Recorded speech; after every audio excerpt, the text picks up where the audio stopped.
Добрый день. А, Сегодня с утра я зашел под видео, которое выпустил 24 канал, и увидел опять нашествие ботов. В общем-то, они начали кричать, что это только один канал высказался по поводу Тихановской, но в действительности это не один канал высказался по поводу Тихановской. И очень много людей высказалось, и блогеров высказалось по этому поводу.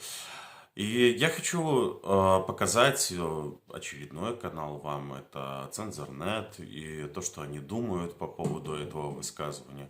И, кстати, да, сейчас, на данный момент 12:55, Тихановская выпустила мини-оправдание себе у себя в Инстаграме.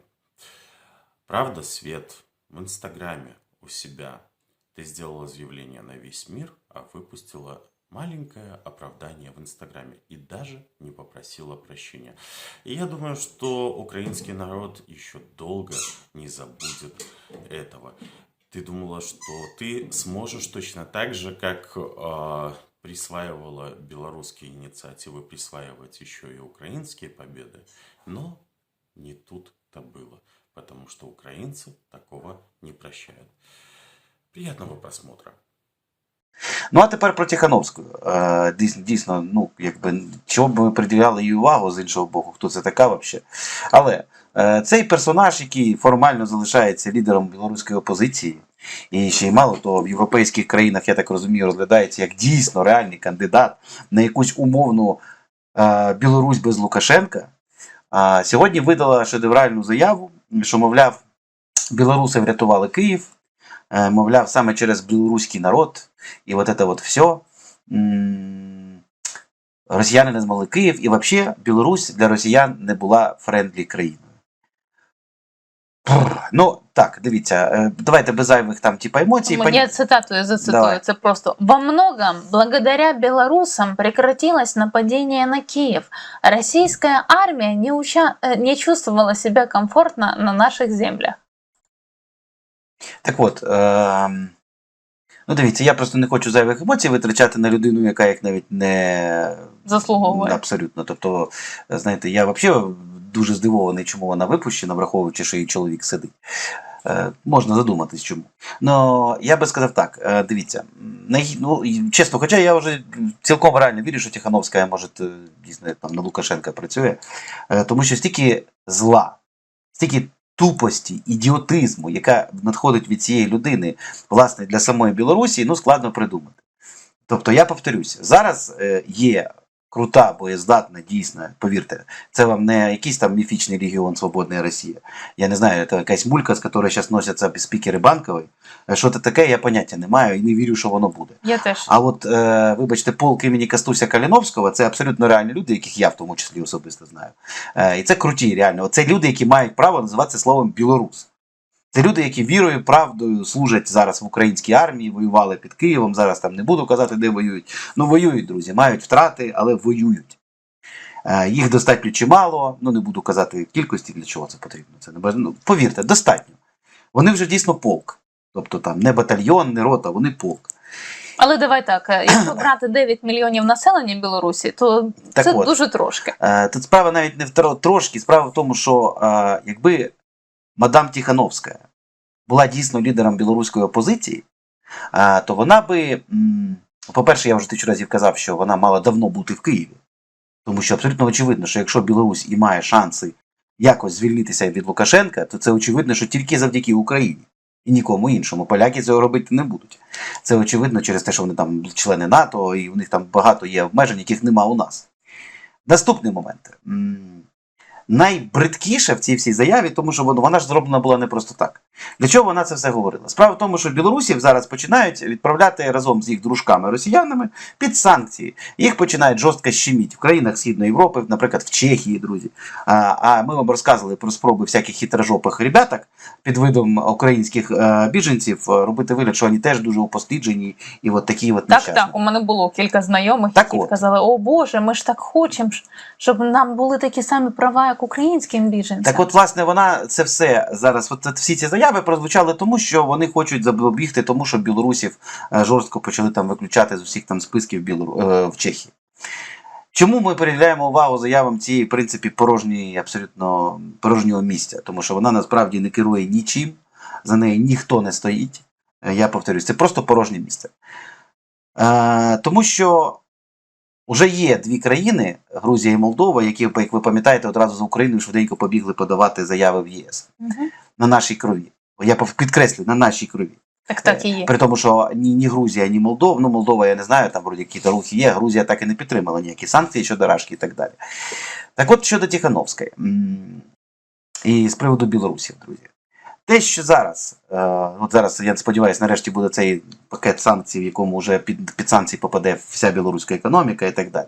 Так от, нинішня Білорусь несе повну відповідальність, її населення теж, за те, що відбувається в їх країні. Пояснюю чому. На пальцях.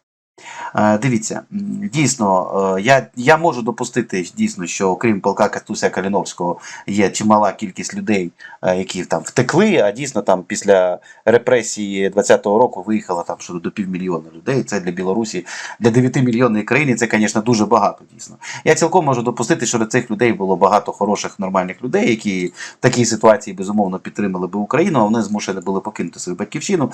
І, повірте, більшість з них все-таки поїхали аж ніяк не в Україну, кстати, що характерно, що логічно, абсолютно. В Литву, наприклад, в Польщу там, і так далі. Але питання в іншому, друзі. Давайте не забудемо, що за господина Лукашенка, якого ми з одного боку обсміємо, тобто, звісно, ніяких там у нього не було 60, 70, 80%. Але те, що за це чмо проголосувало мінімум половину населення Білорусі, і голосує завжди, і він має дійсно підтримку, це факти, друзі. Тобто все те, що робить цей виплаток, має підтримку у цих людей. Ви мені зараз скажете про оцих за повідомленнями білоруських ЗМІ державних, що у мене одразу викликає величезне питання, 60 якихось залізничників, яким там навіть ноги попрострілювали і так далі. Дивіться, по-перше, які там вели якусь там нібито війну залізничну, здається, з Руснею. Давайте так, друзі. Ніякої конкретики, окрім єдиного раз фотографії якоїсь людини мутної, нібито з простреленими ногами, ми не бачили. Були інформації, що там якісь потяги затримуються, ще щось. Може це і було, я не знаю. Я більше повірю, наприклад, я вам скажу в ту Дезу, а може і не Дезу, яка гуляє, до речі, російськими пабліками, я вам скажу. Я ж слідкую за тим, що ворог пише. Так от ворог постійно пише про те, що це була операція українського гурмо, яке просто-напросто, вибачте, за бабки, наймало каких-то блідей, которым похер було, і вони просто-напросто там нищили якусь апаратуру, какую-то там щепку туди вставляли. Так само, як Русня у нас, вибачте... 200 баксів – це завжди 200 баксів. Так от, Русня, яка у нас в перші дні провела, до речі, супер, на мій погляд, успішну спецоперацію ІПСО під назвою «Метки». Пам'ятаєте, да? Яку, як уже чітко зрозуміло, по суті, проводили руками кого? Наркозакладчиків. Тобто ребятки, які зазвичай робили закладки наркоти, і їм там платили в телеграм-боті менше, кстати, по 100 баксів навіть менше. Не суть важливо. І вони замість того, щоб робити закладочку, а може разом одночасно, малювали будь-чим якусь хуйню, яку потім всі бігали і через ІПСО сприймали: блядь, все, ракети, біжи, Люся, біжи на горище, там диверсант. Ні, тут є важливий нюанс, треба було пояснити людям, що робити у такому випадку. Ні, це ясно. Просто питання в тому, що вони дуже класно в перші дні війни провели величезну операцію дезінформації, яка на себе викликала величезну кількість істерики, емоцій, сил там ТРО, поліції і так далі.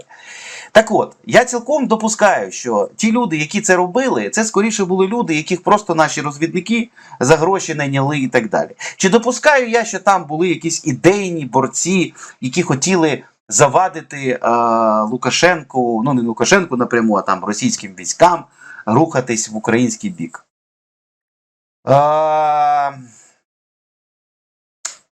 Давайте так. Може, якісь такі люди і були, але їх було досить небагато.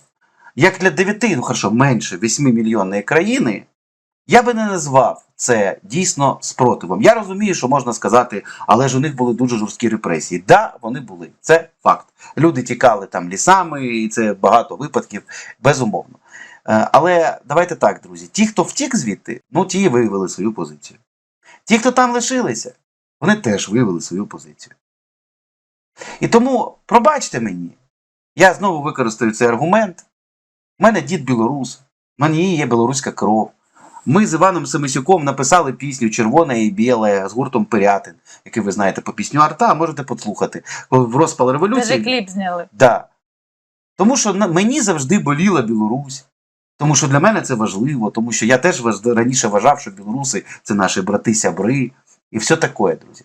І саме тому, друзі, я вважаю, що зараз мадам Тихановська, я не знаю, якщо вона просто дура, це ще півбіди. Якщо вона ще агент реально лукашенківських спецслужб, чому я не здивуюся, яку шантажують її чоловіком, який сидить у в'язниці. Що вам, схемка не працює в голові, ні? А мені працює, бо я знаю, як працюють лукашенківські спецслужби. Тому я скажу так, друзі. Це дуже гидко, що ця людина, яка нічого не зробила для того, щоб підтримати тих справжніх білорусів, які дійсно борються і за свою Білорусь в лавах української армії, бо інших варіантів зараз просто нема. Нема де боротися за Білорусь, окрім як в лавах ЗСУ. Розумієте, друзі? Нема. Так от ця дуже ница людина, тупа людина, яка абсолютно нічого спільного не має з словом політик, зараз намагається вирішувати свої вузькопрофільні якісь там іммігрантські питання, ще більше вбиваючи клин. Я вже не знаю, який більше, правда, можна після ракети всього. Це просто в мене в голові не вкладається. А багато хто з людей сьогодні прочитав цю заяву. Конечно. І сприймав її в штики. Особливо, якщо ти мешканець півночі України. Це просто, знаєте, мені в голові не вкладається.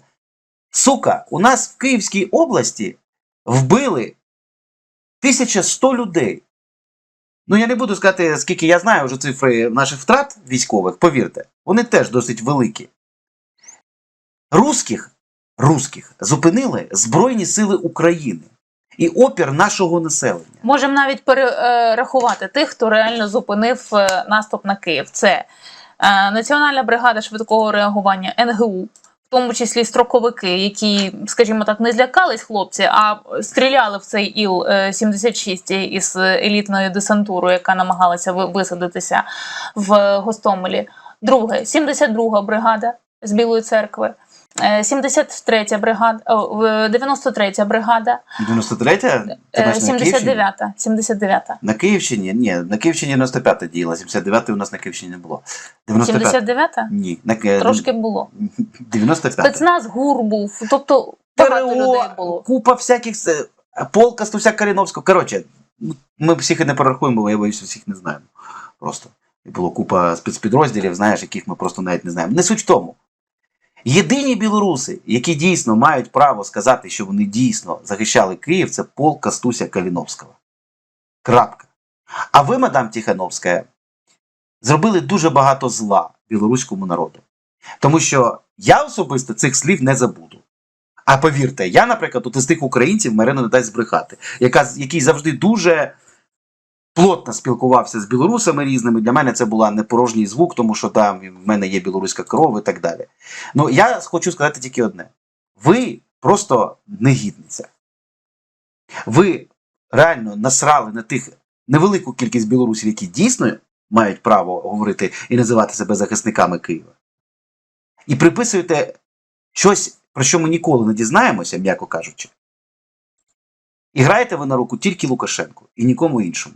Тому що, я повторюю, білоруський народ несе повну відповідальність за те, що він в масі своїй не підтримав тих людей, які протестували проти режиму Лукашенка. І що вони казали? Ми ж не хочемо, як на Майдані в Києві. Та що вони там тільки не казали? Казали. Ця фраза проходила рефреном. Так от, знаєте, стикливість білорусів і намагання зберегти там, себе вартувала нам у життях дуже нереально. І коли от тут хтось у чаті пише, що загинуло там 1100 українців із півночі окупованою рашистами. Так, друзі, так це ж ще не повна цифра, тому що братські могили нові знаходять. І ще ж врахуйте той важливий момент, що через те, що зараз наші зброяки змушені стерегти цей північний кордон із Білоруссю, Ми втрачаємо людей, в тому числі на Сході і на Півдні, тому що ці люди, якби Білорусь була нормальна країна, могли б стати серйозним поповненням там, де в нас зараз гарячі точки. І всі білоруси, я повторюся, так от, всі, хто зараз перебуває в Білорусі, несуть відповідальність за перебування Лукашенка при владі. У вас була можливість, ребятки, знести Лукашенка. Була. Ті, хто хотів, ті, хто мав сміливість, на вулицю вийшли. Я розумію, що пішли репресії. Але репресії серйозні пішли тоді, коли Лукашенко побачив десь на другий місяць, що протест іде на спад, що ніхто не атакує, що вони там виходять, знову стоять на лавочках. Ну, вибачте, сам Бог В велів білих носках, да. терпіло розогнати. Тому ви просрали свою країну, яку ваш ублюдок здав в оренду тварям, які з території неї продовжують бивати наших людей. Ви проводите свої навчання зараз демонстративно, для того, щоб дійсно Україна постійно була в напруженні. Да? Це ж відбувається. Тому давайте ви не будете мені, блядь, розказувати про братські народи.